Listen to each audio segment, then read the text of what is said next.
¿Cómo están amigos? Muy buenas noches. Gracias por conectarse un día sábado antes de las elecciones. Gracias. Vamos a iniciar la sesión recordando los aspectos que tenemos que tocar el día de hoy, queridos amigos. Como dice el ecualizador, vamos por partes.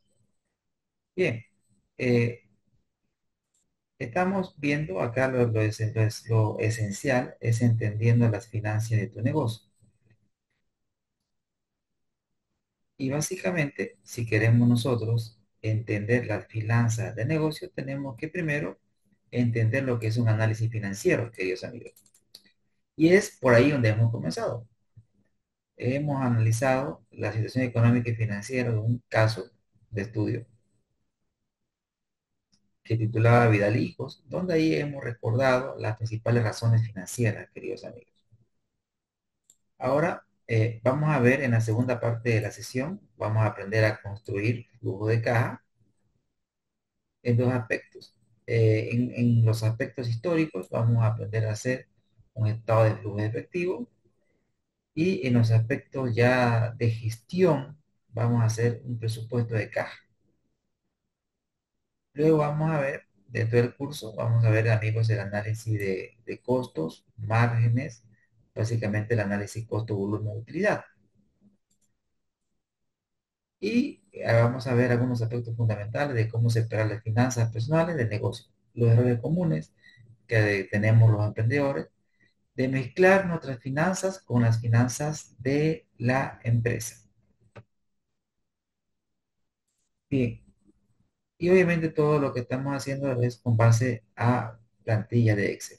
Bien, amigos, la anterior sesión con la finalidad o la intencionalidad de aprender a hacer un análisis financiero, empezamos analizando la situación económica de una entidad financiera.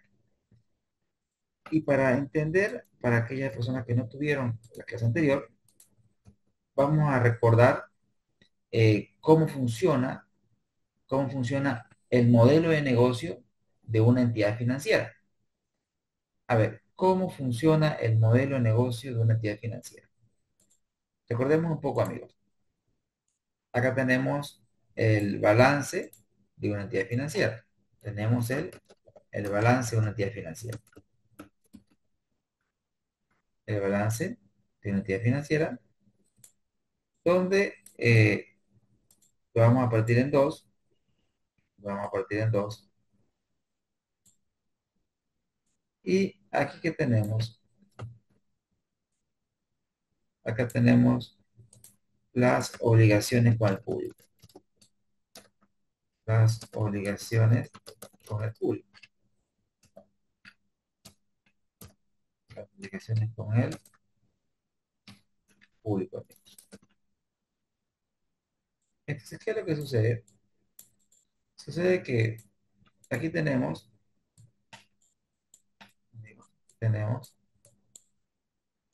los ahorristas, ¿sí? Que son personas con excedente de efectivo. Estos ahorristas depositan su confianza en una entidad financiera, depositan su dinero y a cambio las entidades financieras le pagan una tasa por ese dinero. Esa tasa se llama la tasa pasiva. El dinero que recaudan las entidades financieras del público se va en primera instancia a la disponibilidad de una entidad financiera. ¿Se va a dónde? A la disponible. Se va disponible. Se va disponible, amigos. Se va disponible de una entidad financiera. Se va disponible. Pero el dinero no se queda ahí, porque el negocio del banco es recibir dinero del público, o sea, el banco capta recursos del público y esos recursos del público no se los queda, sino los presta. ¿Los presta a quiénes?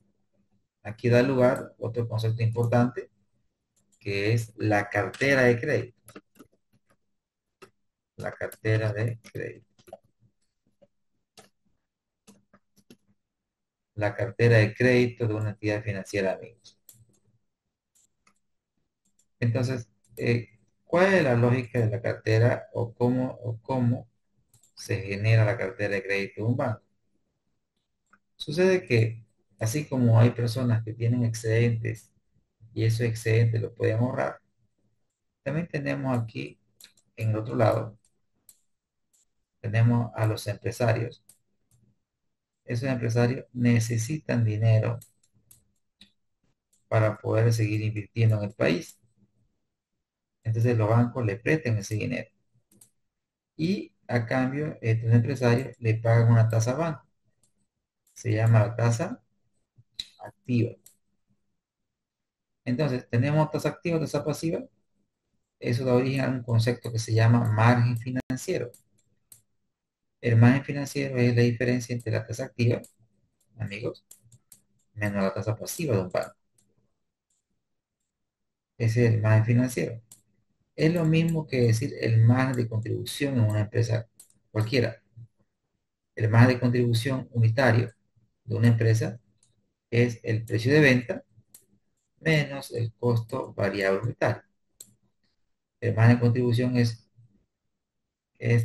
por ejemplo, si una empresa, digamos, venda 10 y su costo es 4, la diferencia sería 6. ¿Qué significa un margen de contribución unitario de 6? Significa que la venta de una unidad contribuye en 6 bolivianos a cubrir los costos fijos. Es decir, si vendemos una unidad, tenemos 6 para cubrir costos fijos. Y si vendiéramos 2 unidades, tendríamos 12. El margen financiero es la ganancia del banco por intermediación financiera. Por ejemplo, si el banco cobra una tasa pasiva promedio, como dicho, activa, de 10%, y le paga a los ahorristas 2%, entonces su margen financiero va a ser 10% menos 2%. Es decir, que el banco estaría rentando 8% por intermediación financiera. Ese vendría a ser el margen financiero, que básicamente es el negocio de una entidad financiera, queridos amigos.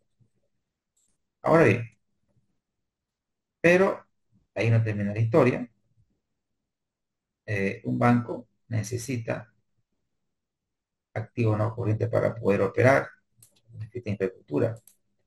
Un banco también necesita activo no corriente, que son los activos fijos que sustentan las operaciones de una entidad financiera. Pero sin embargo, eh, los recursos que provienen del público muchas veces no alcanzan para financiar las operaciones del banco. Muchas veces, reitero, los recursos que un banco capta del público no son suficientes para financiar las operaciones de un banco. Por lo tanto, un banco recurre a otro tipo de deuda. Acá nosotros vamos a colocar otros pasivos, ¿sí? Otros pasivos, que pueden ser préstamos interbancarios, pueden ser también la emisión de bonos subordinados. Es decir, pero acá la idea central es entender que los recursos que el banco capta del público muchas veces no son suficientes para financiar las operaciones del banco. Entonces el banco recurre a otros pasivos. Y finalmente, amigos, tenemos el patrimonio, que son los recursos que coloca pues el socio. El patrimonio vendría a ser los recursos que coloca el dueño o los accionistas. Entonces, cuando nosotros entendemos un balance, debemos entender de que la principal fuente de riqueza proviene de la cartera de crédito. Mientras la cartera de crédito sea más grande, es más probable que un banco sea más rentable, porque es el principal activo. Ahora, la principal fuente de financiamiento son las obligaciones con el público.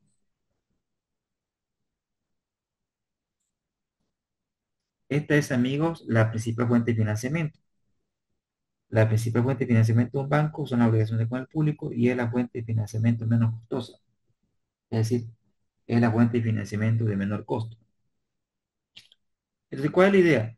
Para que un banco sea rentable, la idea es que tenga una cartera elevada, tenga una cartera fuerte, o sea, que tenga mucho crédito colocado y que se financie con obligaciones con el público.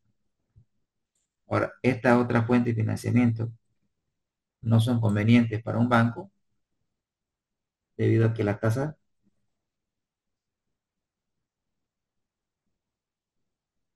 son elevadas. Amigos, ¿se entendió la lógica de un banco? ¿Cómo funciona un banco?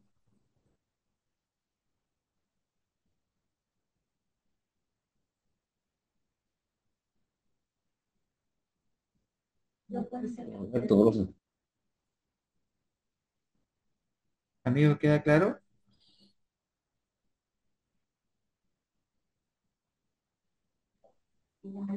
Entendido, profe. Gracias, querido colega.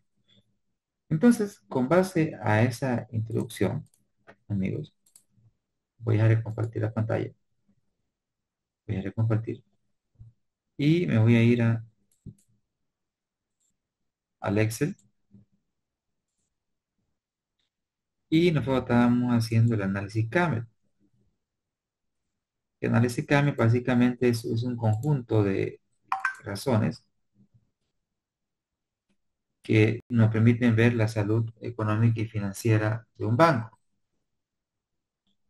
Por ejemplo, nosotros vimos la calidad de la cartera, ¿no?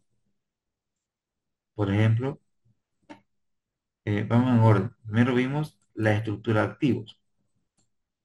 Le decía, ¿no? Que, miren, ¿qué dividimos aquí? Dividimos la cartera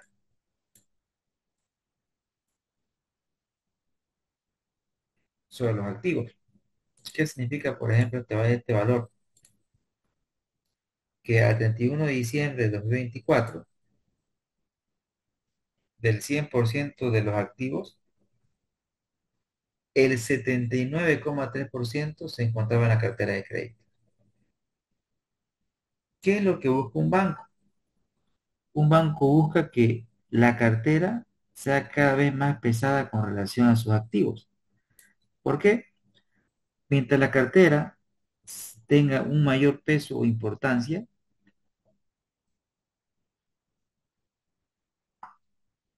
significa que el banco tiene muchos recursos prestados. Y si el banco tiene muchos recursos prestados, se espera que tenga bastantes ingresos por concepto de intereses. Si el banco tiene más ingresos por concepto de intereses, lo más probable es que sea más rentable. Entonces, aquí vemos fenómenos especiales como, por ejemplo, vean que la tendencia era creciente, pero en la pandemia, ¿sí? Hubo un estancamiento, luego hubo una recuperación, pero ya en las dos últimas gestiones existió un decrecimiento. ¿Por qué existió un decrecimiento? Y acá le explico. No quiere decir que en diciembre, en la gestión 2023 y en la gestión 2024, no quiere decir que la cartera hubiera bajado. No, la cartera siguió creciendo, solo que ha tenido un crecimiento lento. Eso es importante tenerlo en cuenta. La cartera ha crecido, pero en menor proporción. Que quiere decir que año a año los bancos colocan más crédito, pero obviamente ha crecido la cartera por los créditos que el banco ha colocado. Pero ¿qué pasó? El peso de la cartera ha bajado, que quiere decir que cada vez que vean que la cartera representaba un 39,94% y acá representa un 79,30%. La participación ha bajado. ¿Qué implica esto? Que el banco, amigos, tenga menos dinero prestado, que lo que debemos buscar que tenga un comportamiento creciente. Entonces, ahí tenemos un problema, pero también esto se puede ver por el contexto económico por el cual atraviesa Bolivia, donde los empresarios están siendo cautos a la hora de hacer inversiones por el modelo de gobierno que tenemos. Otro indicador que hemos visto que va de la mano es la liquidez. Vean que a partir de la gestión 2016 a la 2020, la tendencia ha sido creciente.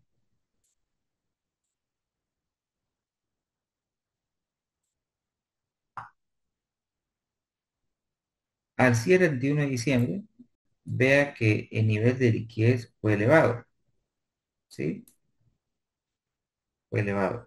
La pregunta que yo me haría, ¿por qué fue elevado? ¿Sí? La liquidez, ahí. Si ustedes revisan internet y colocan cierre del Banco Fácil, coloquen internet, ¿sí?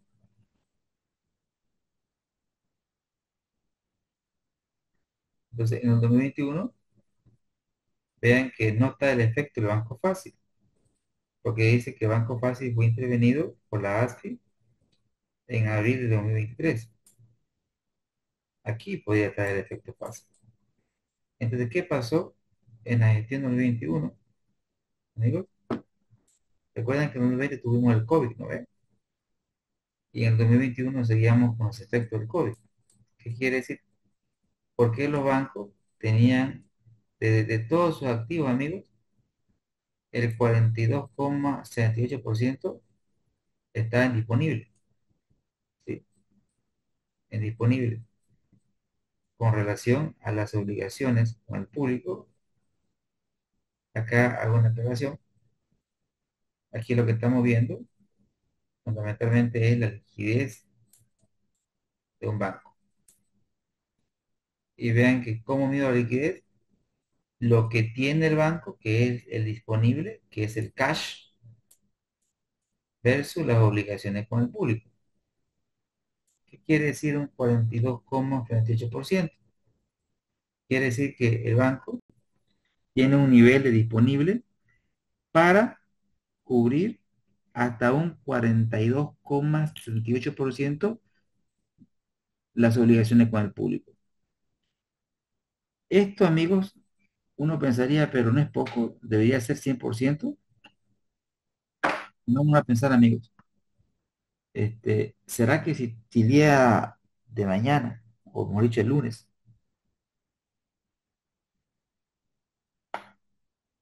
todos los ahorristas vamos a un banco, todos, ¿será que el banco tiene todo el dinero en caja para devolvernos? ¿Qué dicen ustedes?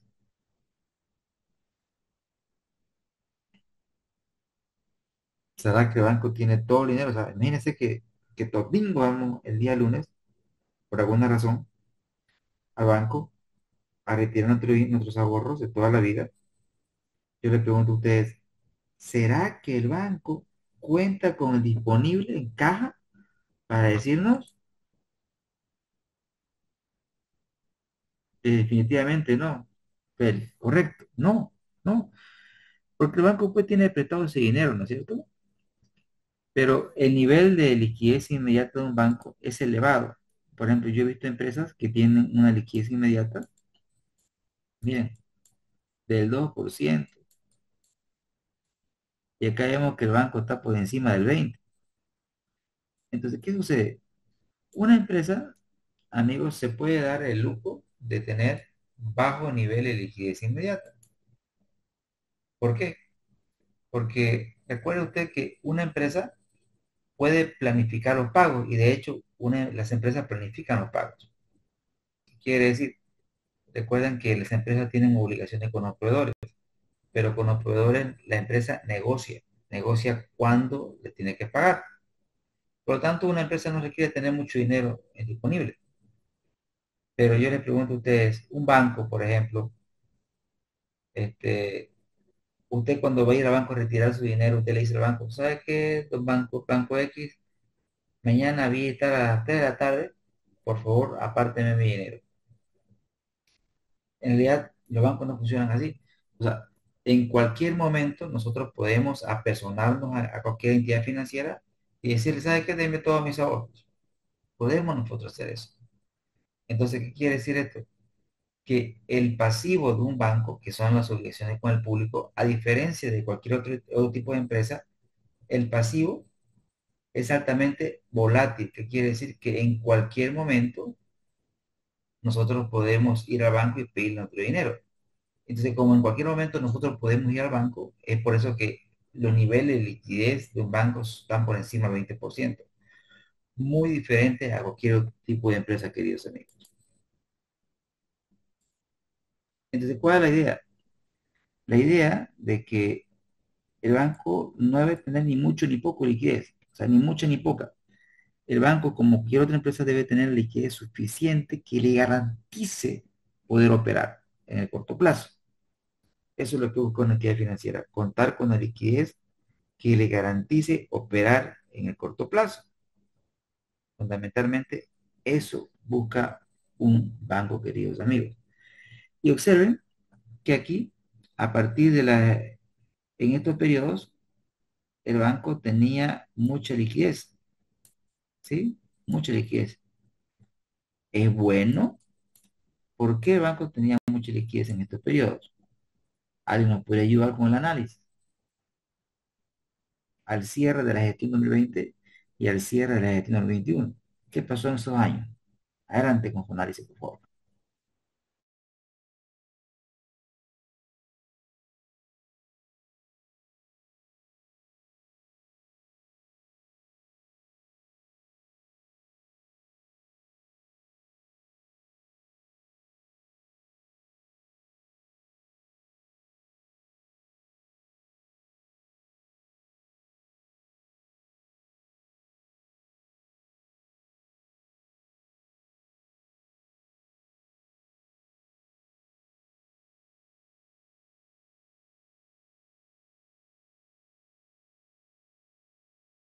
¿Qué pasó, amigos, en esas gestiones? ¿Se acuerdan? Estábamos con los efectos del COVID, ¿no es cierto? La pandemia ocurrió en 2020, pero se extendió hasta la gestión 2021, ¿no es cierto, amigos? Nadie pensó que iba a durar tanto. Yo le pregunto a ustedes, ¿será que en la época de la pandemia los empresarios estaban invirtiendo? Probablemente no, ¿no? Probablemente no. Entonces, ¿qué pasó? Los bancos no podían colocar créditos.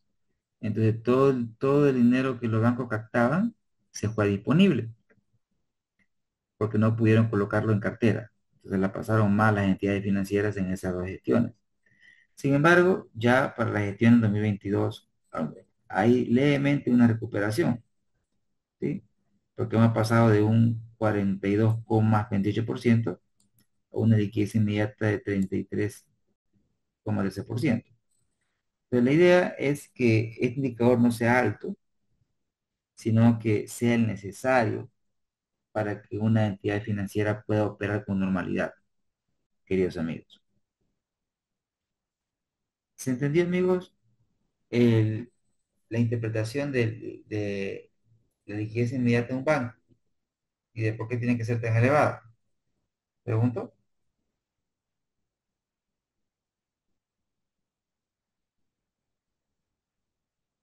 ¿Se entiende, amigos, hasta aquí? ¿Me avisan, porfa?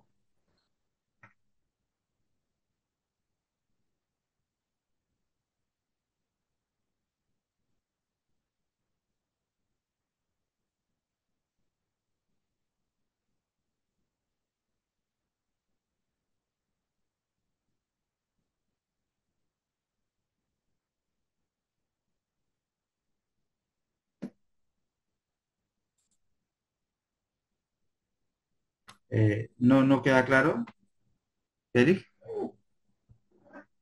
Claro, explico nuevamente. Como dice el ecualizador, vamos por partes, ¿no? Recuerden que el negocio del banco antes de entender el negocio del banco, para poder explicar un poco más, y porque eso tiene que quedar claro, mis queridos amigos, me voy a enfocar en este número. Primero, ¿qué significa este número? ¿Qué significa 33,13%, queridos amigos? Recuerden que las obligaciones con el público, fundamentalmente ahí están los ahorristas, están las cuentas corrientes, están las empresas, las empresas y las personas que tienen su dinero depositado en un banco. Entonces, eso quiere decir, un 33,13% quiere decir que si todos los ahorristas van al banco, el banco solo tiene un nivel de disponible, o sea, el banco tiene solamente efectivo para devolver hasta un 33,13%. Es decir, que si todas las personas fueran, queridos amigos, fueran a retirar su dinero, ¿sí? Solamente podríamos retirar hasta un 33,13%. ¿Y cuál es la idea? La idea es que un banco no tiene que tener ni mucho ni poco. O sea, porque no le conviene al banco puede tener mucho dinero, porque recuerden que el negocio del banco es, me llega el dinero y ¡zas! Lo presto, ¿no ven?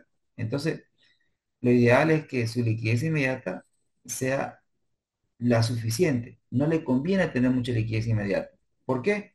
Porque eso quiere decir que ese dinero el banco no lo está prestando, lo tiene en caja, lo tiene en bóvedas. Y ese dinero está ahí guardadito y no está generando dinero, porque el dinero genera dinero cuando se transforma en otro activo. Recuerden que el dinero en disponible no aporta rentabilidad. El dinero aporta rentabilidad cuando el banco lo presta y se va a la cartera. Es por eso que los bancos tienen que tener liquidez inmediata no elevada, sino la necesaria. Y la pregunta sería, ¿y cómo sé cuál es la necesaria? Pues cada banco, con base a su historia y a su experiencia, define los parámetros adecuados.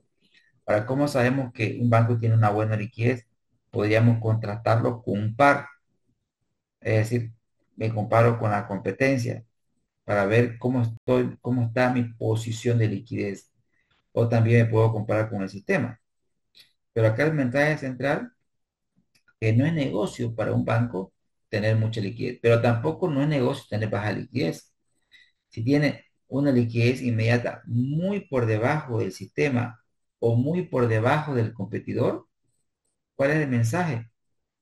Que el banco está muy expuesto a riesgo de liquidez. Es decir, que ante una eventualidad del mercado, el banco no va a poder, digamos, devolver a los ahorristas de manera oportuna.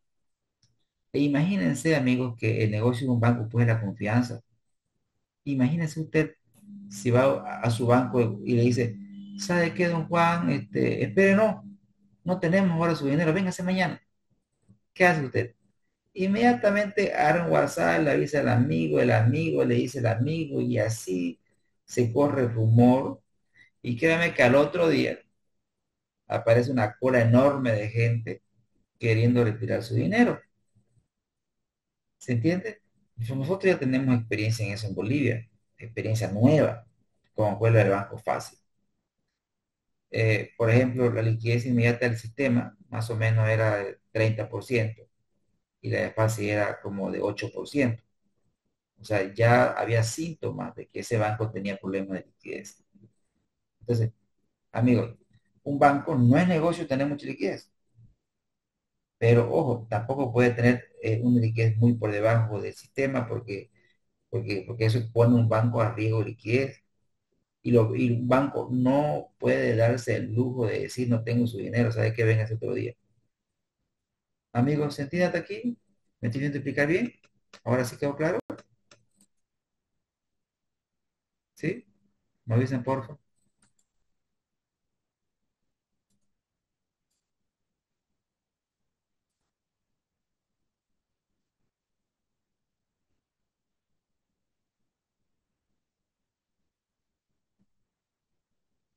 Eric, ¿ahora sí me explicaron? Los demás colegas, ¿me ayudan, por favor? Vamos bien.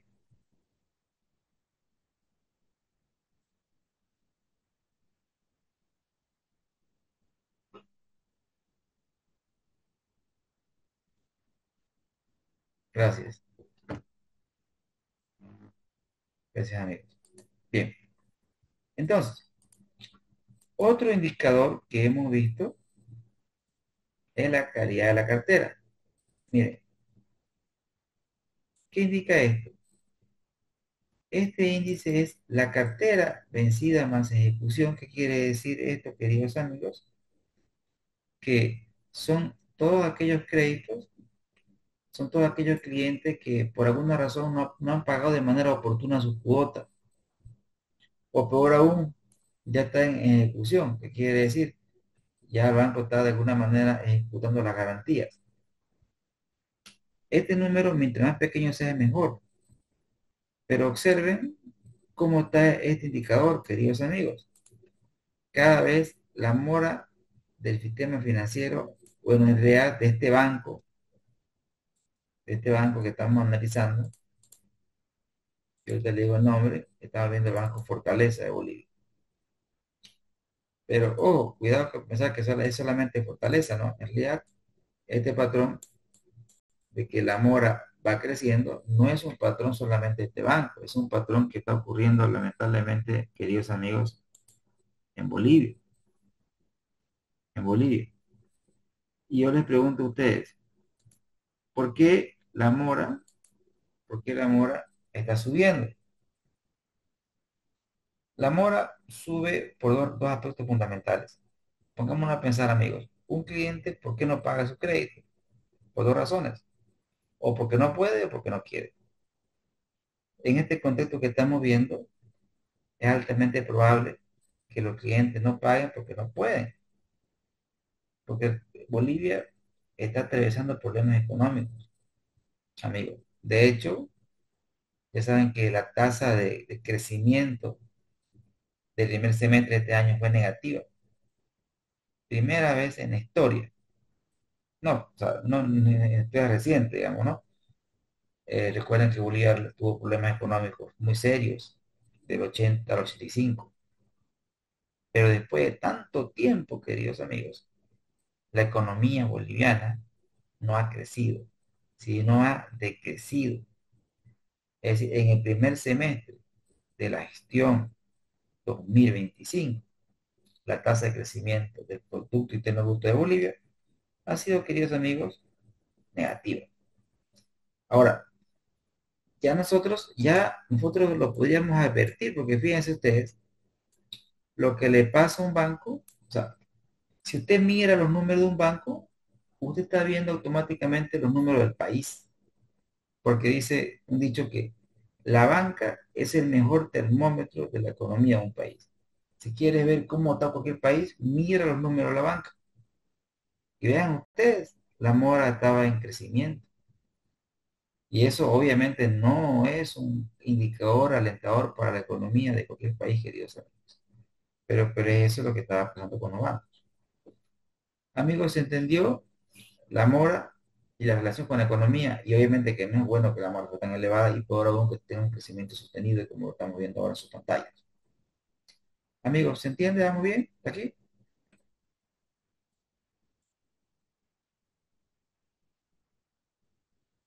¿Dudas, consultas? Me pueden escribir en el chat para que les pueda responder también.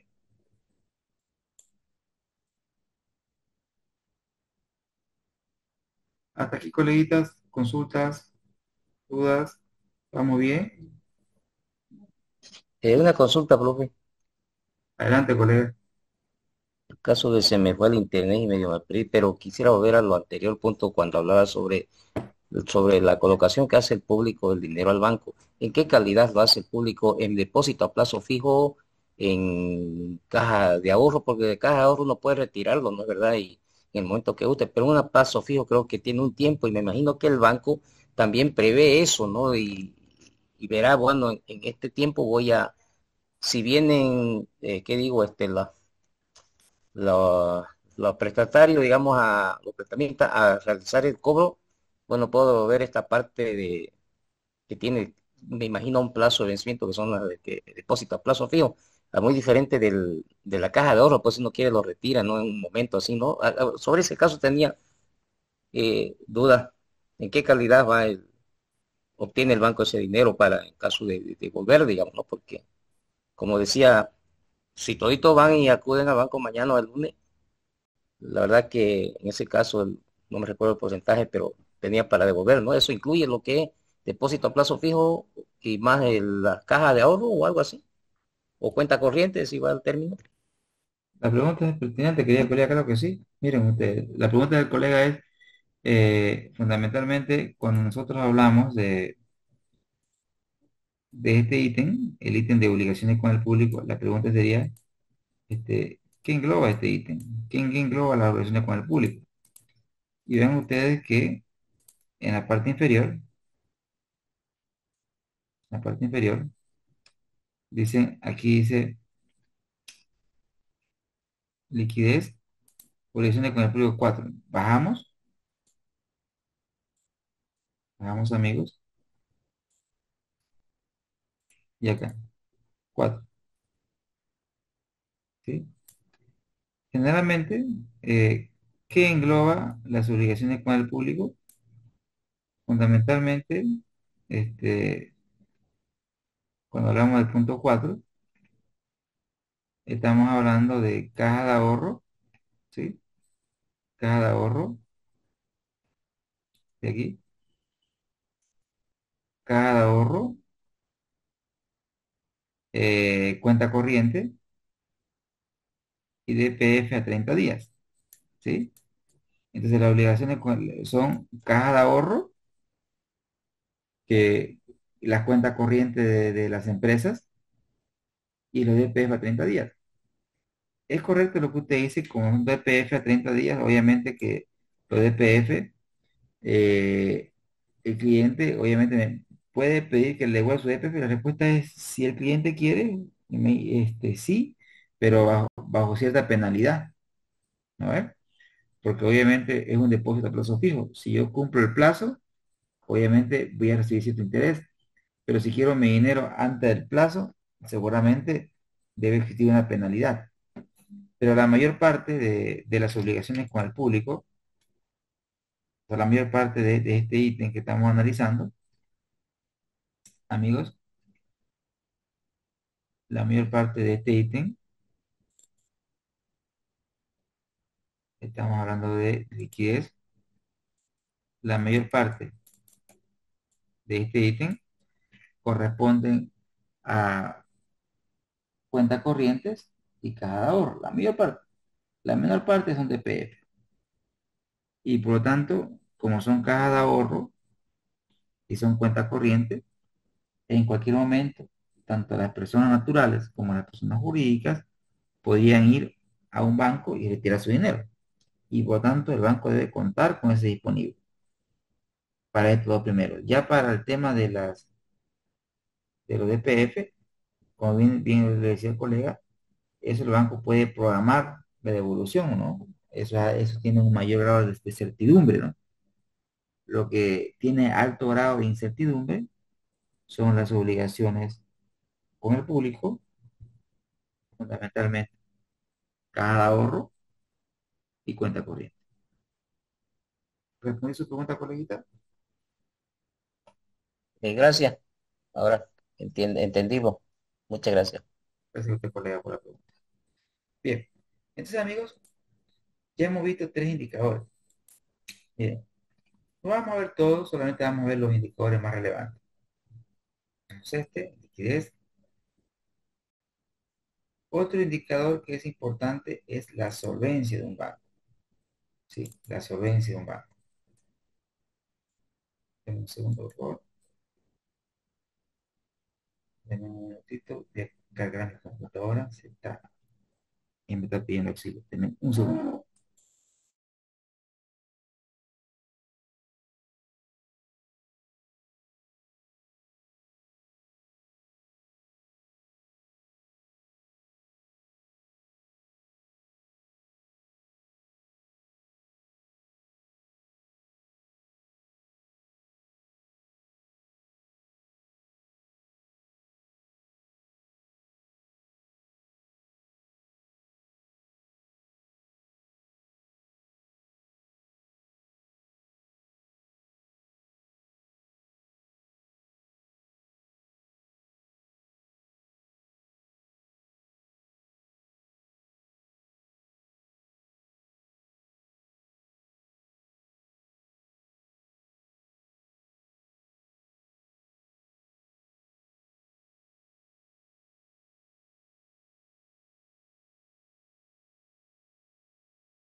Gracias, queridos amigos. Volvemos.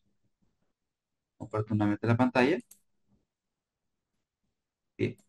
El otro indicador que es importante para un banco, amigos, es la solvencia. La solvencia. Ahorita les explico qué significa este nombre. Acá le voy a pegar. Y recuerden que en la siguiente parte de la clase vamos a aprender a hacer flujo de efectivo y presupuesto de caja. ¿Ya? La solvencia. Vamos a analizar, queridos amigos, la solvencia. Entonces, ¿cómo hacemos? Voy a copiar esto, ¿sí? Control C, Control V, y a copiar la solvencia, ¿listo? El coeficiente de ecuación patrimonial, ¿ya? Y también voy a sacar un promedio. Igual, sacar el promedio, seleccionamos todo, lo inmovilizamos, amigos, cerramos paréntesis y arrastramos.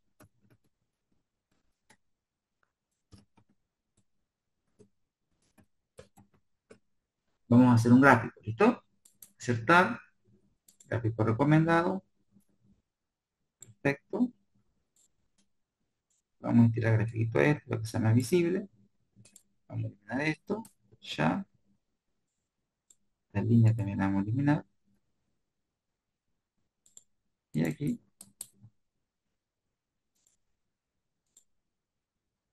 el color, SAS. Y aquí otro colorcito. Ya es un tema de cada quien, ¿no es cierto? Los colores. Etiqueta de datos, borde externo. Control E. Muy bien. Ahora bien, este número tiene un límite inferior. Si ahí todos estamos con internet, por ejemplo, les pediría que busquemos ahora mismo cuál es el coeficiente de ecuación patrimonial de Bolivia. Coloquen en internet, por favor, me ayudan. Coeficiente de ecuación patrimonial. ¿Sí?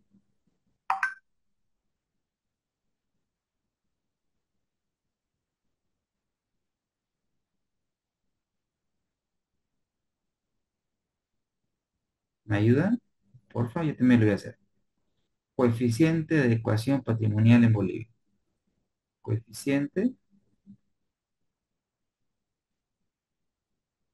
de ecuación patrimonial. ¿Y cuánto le sale? Colóquenle gestión Bolivia 2025. ¿Ya? 2025. ¿Ya? ¿Me avisan? Bien.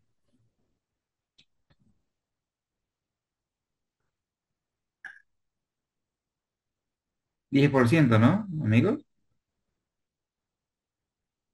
El mínimo es 10%. Observen que este indicador me indica la solvencia del banco. Ahí tengo respuestas. 14, sí, efectivamente 14 es el que tiene el sistema financiero. O sea, todos los bancos tienen en promedio 14,6, como encontró Félix. Pero el mínimo es 10. ¿Qué quiere decir esto?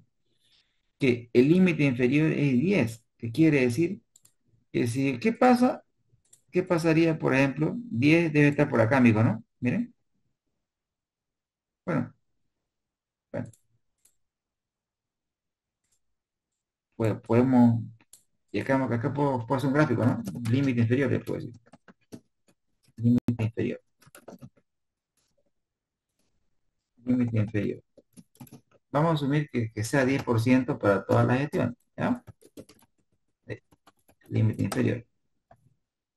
Y, y vamos a hacer que se grafique, ¿ya? Ahorita le explico para qué. Bajamos. Y acá le ponemos otro colorcito, ¿ya? Le damos, como es peligro rojo, la vamos a poner. ¿Qué quiere decir? que si el coeficiente de adecuación patrimonial de un banco cae por debajo de esta línea roja, amigos, el banco no puede colocar créditos. Entonces, mientras más elevado sea este número, el banco tiene más espalda para poder colocar crédito, es más solvente. Aquí veamos que este banco no tiene problemas tanto con la solvencia, sí tuvo un problema en la gestión 2015, donde estaba muy cerca del límite inferior, pero luego quizás otro problema en la gestión 2020 y 2021, con la solvencia, ¿no? ¿Y por qué? Obviamente, en estos periodos se explica por la pandemia, ¿no, queridos amigos? Ya tenemos una recuperación. Obviamente, el ente regulador implementa políticas para que el coeficiente de adecuación patrimonial no sea bajo, como por ejemplo el hecho de que los bancos reinviertan sus utilidades. Bien, amigos. Entonces, ¿queda claro lo que es el coeficiente de adecuación patrimonial, amigos? Y que mientras más elevado sea mejor, y si está por debajo de este número, el banco ya no podría operar o dar créditos. ¿Se entiende, amigos? ¿Me responden en el chat, por favor? Entendido. Genial, gracias. Otro indicador que es importante en las entidades financieras, obviamente, ya vimos la solvencia, son los márgenes, ¿sí? Los márgenes, que lo vamos a ver en empresas. Los márgenes están ya dentro de los indicadores de rentabilidad. Vamos a ver un margen que es importante, que es el margen financiero, ¿sí? El margen financiero de un banco. Esta línea de aquí, ¿sí? Esta línea de acá. Margen financiero de un banco.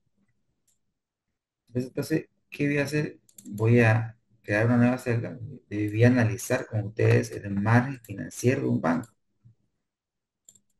Y el margen financiero de un banco, ¿qué es? Básicamente es el negocio de un banco. ¿Qué es el margen financiero? Van a decir, sencillo. El margen financiero es la diferencia entre la tasa activa y la tasa pasiva. Fundamentalmente es eso. Entonces, ¿qué voy a hacer? Voy a copiar el margen financiero de este banco, amigos, control C, control V, y acá voy a sacar un promedio. Promedio. Igual, promedio. Y vamos a hacer un gráfico, ¿sí? Vamos a hacer un gráfico. Selecciono todos estos ítems y acá inmovilizo y arrastro, amigos. Y genero un gráfico. Insertar, gráfico recomendado. Nuevamente, vamos a hacer un poquito más grande. Vamos a ocultar el título, ya. Vamos a ocultar estas líneas. Doble clic.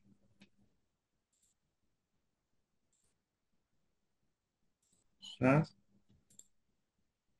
Y le damos colorcito y creo que es su preferencia. Y vamos a agregar etiquetas, etiqueta de datos que esté por el extremo externo. Control N. Analizamos, amigos.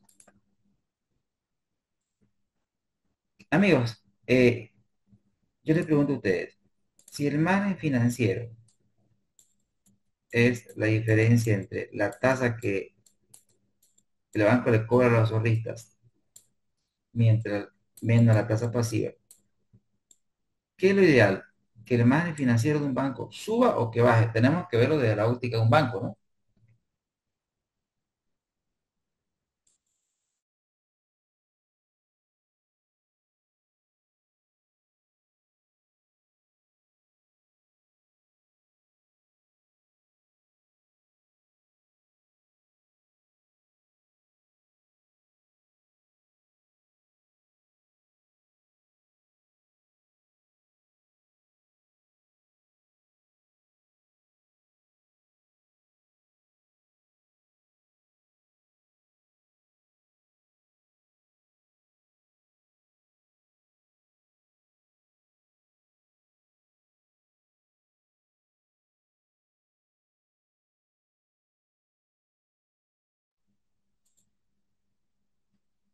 A ver, dice Félix que baje.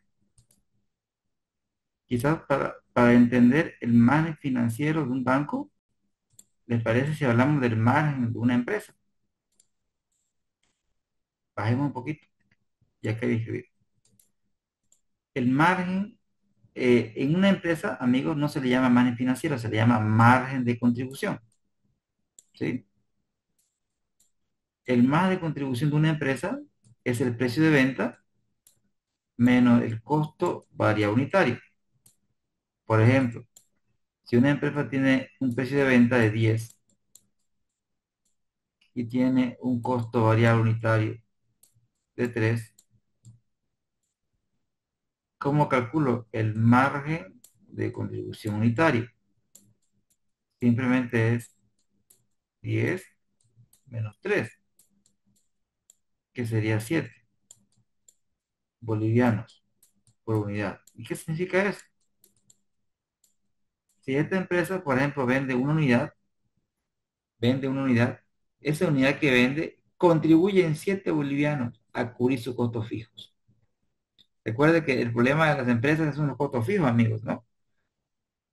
Y para cubrir los costos, o sea, ¿qué quiere decir? Para cubrir el alquiler, los servicios básicos, los sueldos y salarios, las empresas tienen que vender pues volumen, ¿no? O sea, quizás con una unidad no alcance, tendría que vender unas 20, 30 o 100. El volumen es importante. Y el margen de contribución unitario, ¿qué me indica? Por la venta de una unidad, esa unidad en cuánto contribuye a cubrir mi costo fijo. Entonces, en una empresa, amigos, mientras mayor sea el margen de contribución, mientras una empresa tenga un mayor margen de contribución, va a tender a ser más rentable. ¿Y cómo obtengo un mejor margen? Simple, ¿no? Cobrando más y que mis costos sean menos. O sea, suena fácil, ¿no? O sea, si una empresa quiere tener un buen margen, tiene que, tiene que o subir precios o bajar sus costos. Entonces, pero acá lo central, amigos, es que nosotros entendamos que toda empresa busca que su margen sea lo más grande posible, bueno, amigos, ¿correcto? Es decir, que le cobre mucho al cliente, ¿no? Y que me cueste menos. El tema de los márgenes es un tema estratégico, pues, ¿no ve?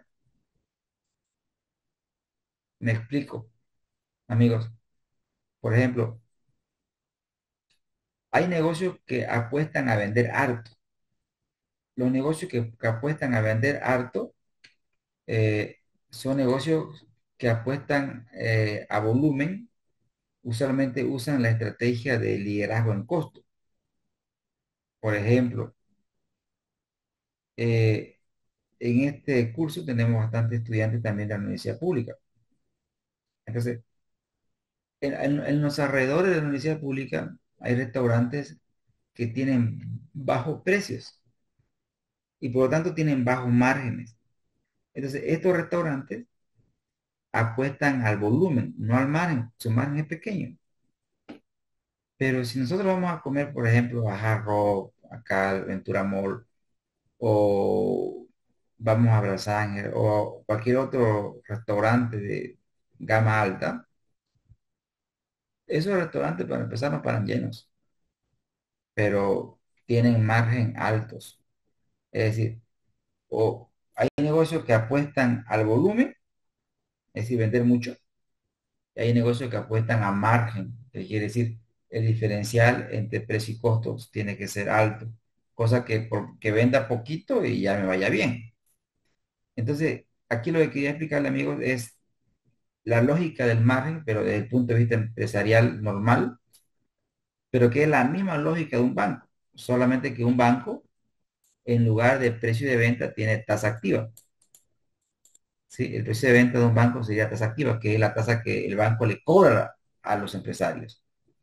Y en lugar de costo, es la tasa pasiva, es la tasa que el banco paga a los ahorristas o a las empresas por mantener sus cuentas corrientes en los bancos.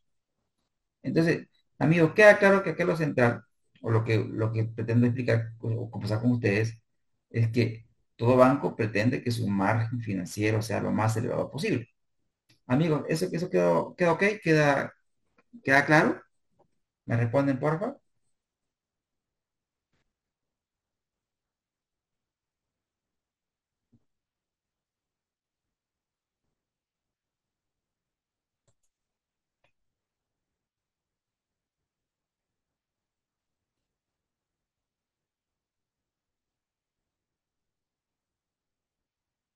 Amigos, ¿vamos bien hasta aquí?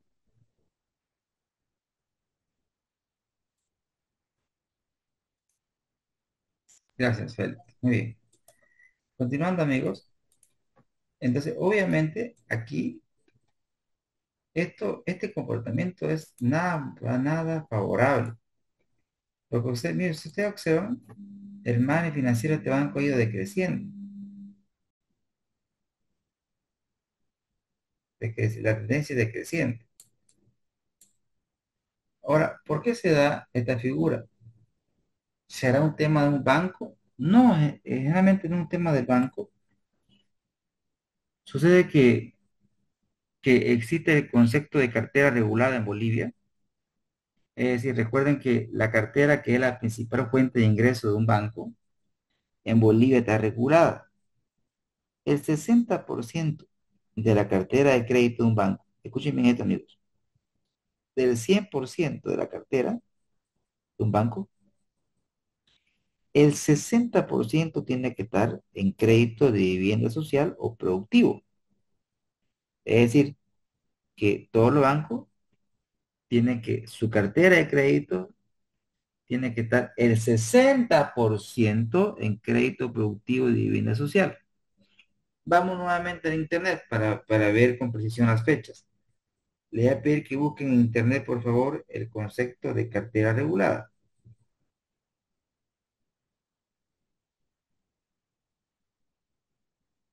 Cartera regulada en Bolivia, ¿ya? Para ver las fechas. Cartera regulada en Bolivia. Buscan, por favor,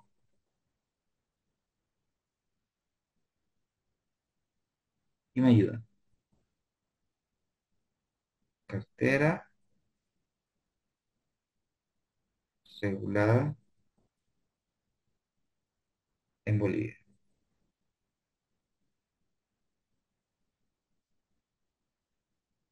¿Qué les aparece?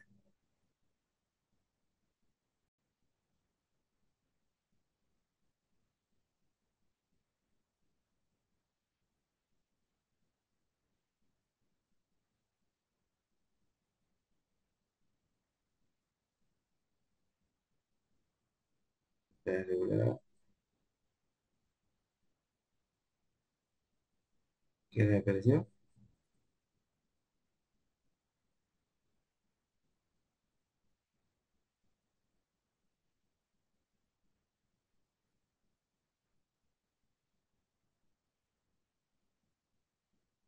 Miren, la cartera regulada en Bolivia dice el 21 de agosto de 2013. ¿Sí? De 2013, ¿sí? Los bancos, claro que no se le dijo, ¿sabe qué? De la noche a la mañana, o sea, se le dio un plazo a los bancos para que adecúen su cartera. ¿De qué es lo que ha pasado? Miren, los bancos, para cumplir el requisito de la ASFI, que han hecho, básicamente su cartera, pues la han colocado a vivienda social y productivo, pero las tasas de crédito de vivienda social y productivo son bajas. En otras palabras, en cristiano lo que se ha hecho en Bolivia, al banco le ha hecho, o sea, que cobrar tanto le ha hecho. O sea, el gobierno le ha regulado sus precios, le ha regulado sus precios.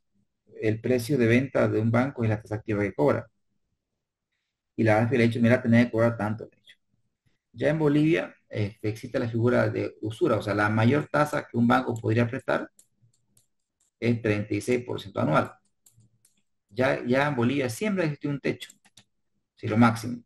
Pero obviamente los bancos no llegan a esa tasa rara, vez que llegan a 7% anual. Pero ahora mismo los créditos productivos de bien social son pues, se cobra tasas activas muy bajas. Y entonces ese es el motivo de por qué el margen financiero de un banco ha tenido un comportamiento decreciente, queridos amigos. Ahora, obviamente no es bueno. Yo le pregunto a ustedes, amigos, si el gobierno le está regulando sus precios, al gobierno usted le dice cuánto debe cobrar, quiere decir que el gobierno está definiendo su margen de contribución.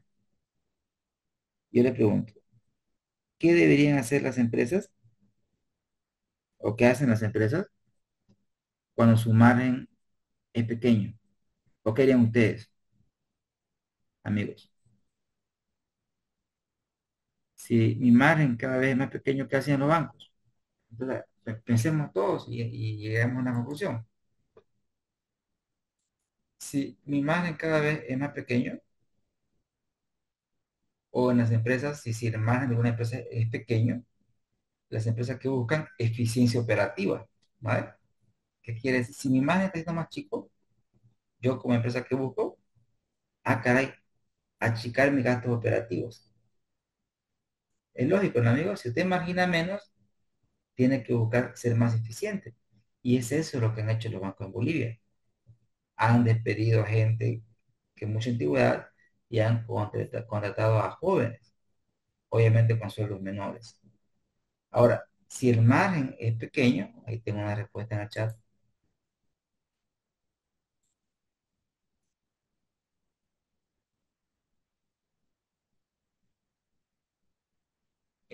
Ahí Félix hace una intervención, por lo cual que debemos analizarla juntos.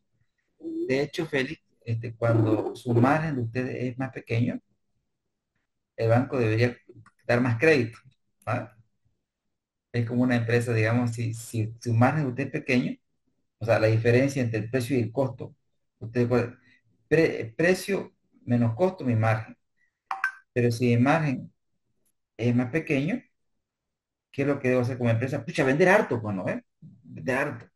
En el caso del banco, si su margen es más pequeño, debería dar más crédito, más volumen de crédito.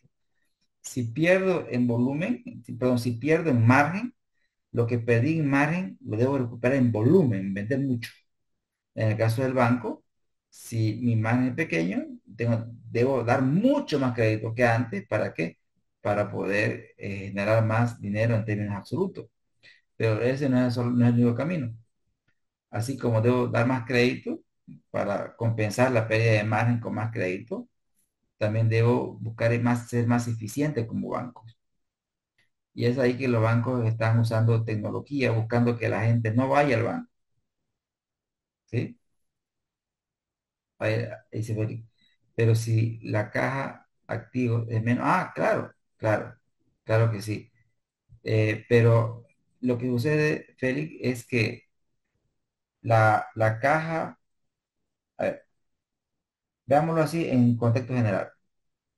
La caja del banco ha venido creciendo. ¿Y por qué ha venido creciendo? Porque pese al contexto que tenemos desfavorable, Félix, la gente sigue ahorrando, sigue ahorrando. Entonces, las obligaciones con el público en el tiempo han ido creciendo, ¿sí? Entonces la gente sigue ahorrando y ese dinero se va colocando al disponible y el disponible se va a la cartera. Lo que ha tenido un lento crecimiento es la cartera de crédito. O sea, la cartera ha crecido, sí, pero no tanto. ¿Y por qué la cartera no ha crecido? Porque para que la cartera crezca, deben haber personas dispuestas a invertir en el país. Pero lamentablemente, por la seguridad jurídica, la incertidumbre que daba el gobierno de Arce y las cosas del Parlamento, entonces eso hacen que los empresarios pues agarren su dinero y se vayan, pues, ¿no es cierto? Pero, pero sí tiene su punto, querido Félix. Colegas, me hice entender cuando acabo de explicarles. ¿Se entiende, amigos?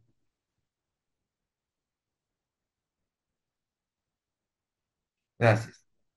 Ahora, para cerrar este capítulo, vamos a ver la rentabilidad de un banco.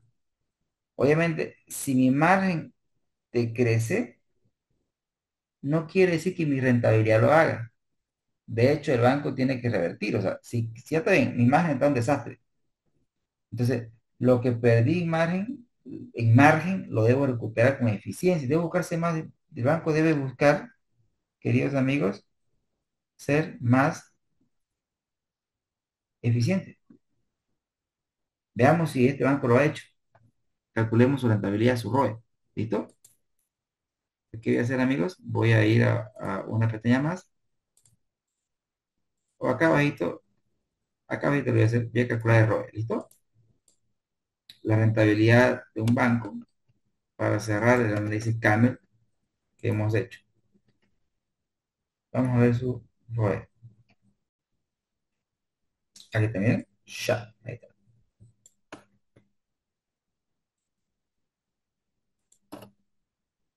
¿Sí?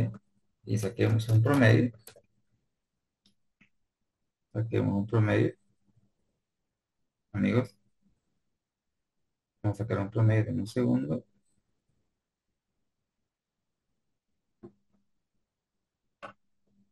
A ver, promedio.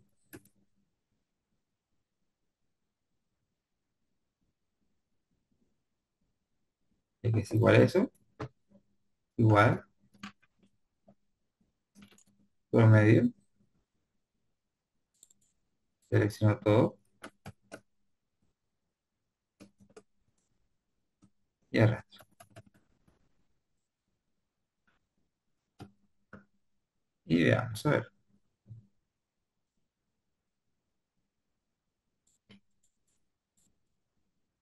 Insertar.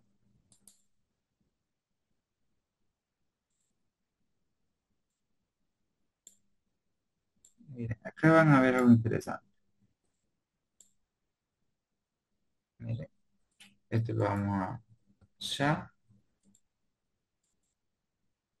Bien, un poquito de colorcito a esto.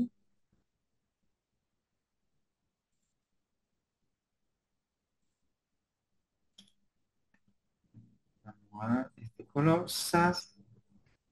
Agregar elemento gráfico, etiqueta. Por el extremo. Control N.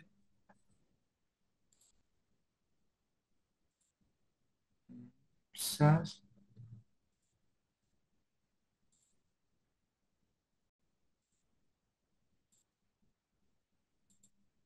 Bien. ¿Qué significa esto, amigos? Que por cada peso que inviertan los dueños, sobre ese peso que lo invierten los dueños, el banco, sobre ese peso que invierten, cada peso que invierte el dueño, recibe una ganancia del 3,93% de ese peso.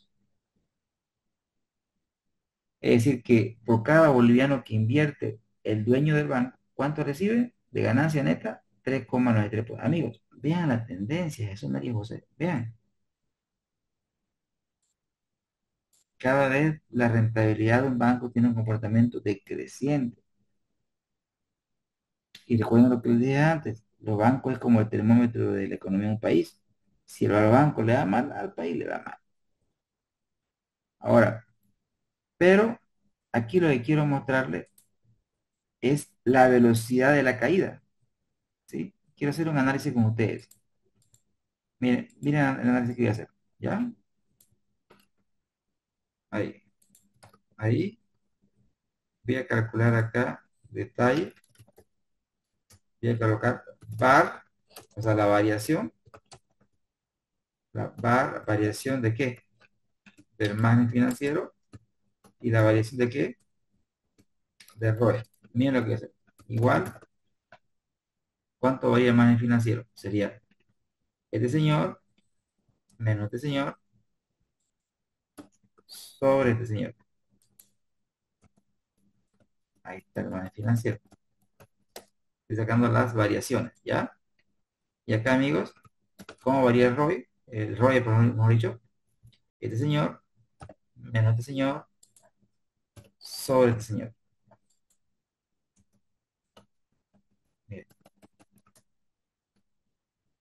Y observen esto. Vamos a hacer un gráfico. ¿Listo? Insertar. Ese gráfico de dispersión nos ayude. Ahí. Ese gráfico de dispersión. Analicemos juntos. ¿Ya? Ayúdenme ustedes a analizar. Ahí. Juntos. ¿Ya? Observen que el ROE aquí, el margen financiero iba mejorando, iba creciendo levemente. Y miren cómo el ROE se disparaba. Pero ya por aquí, aquí por ejemplo, en esta parte, el margen financiero ha caído. Miren, el margen financiero que pasó, aquí ha decrecido, ¿no ven? Ha decrecido bastante. Pero el ROE, en lugar de crecer, ha crecido. ¿Y qué significa eso? ¿Eso en qué gestión es? Vean aquí, el margen financiero ha decrecido, ¿no ven? Pero el ROE ha crecido. ¿Qué pasó? Que pese, digamos, al contexto desfavorable, las empresas han hecho ajustes, ¿no? Y pese a que su margen haya caído, su rentabilidad ha subido.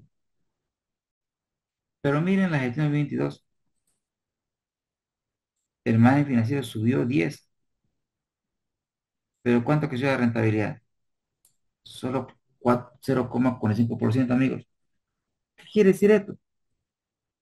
Que el margen mejoró en 10%, pero pese a que a esa mejora, mi ROE solamente creció 0,42. ¿Por qué? Porque hay señales de ineficiencia en esta entidad. Pero ¿qué pasó en 2023? Raro, raro. Miren, mi margen financiero creció 4,62%. Creció. Pero mi rentabilidad decreció, amigos. Estamos mal aquí. Es decir, el margen mejoró, pero la rentabilidad cayó. Pero aquí también seguimos mal. Miren, amigos, mi margen cae poquito, mi rentabilidad cae mucho. Entonces, ¿cuál es el mensaje? Que aquí tenemos problemas de eficiencia en esta entidad. Tenemos serios problemas de eficiencia. Amigos, hemos analizado la situación de un banco con indicadores bien básicos. Espero que hubiera servido esto para complementar lo que es el análisis financiero tradicional más de un banco. Al retorno del receso, vamos a empezar con la construcción de un presupuesto de caja. ¿Para qué sirve? ¿Cuál es la utilidad en las empresas el hacer un presupuesto?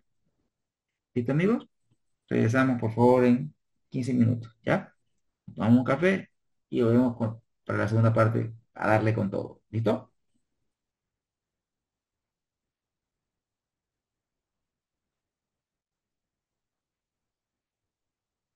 ¿Se entendió, amigos?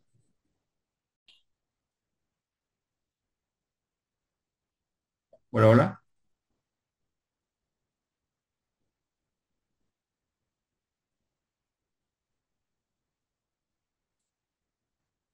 Gracias. Ok, gracias, colega. Regresamos entonces. Voy a pasar la grabación para que esto no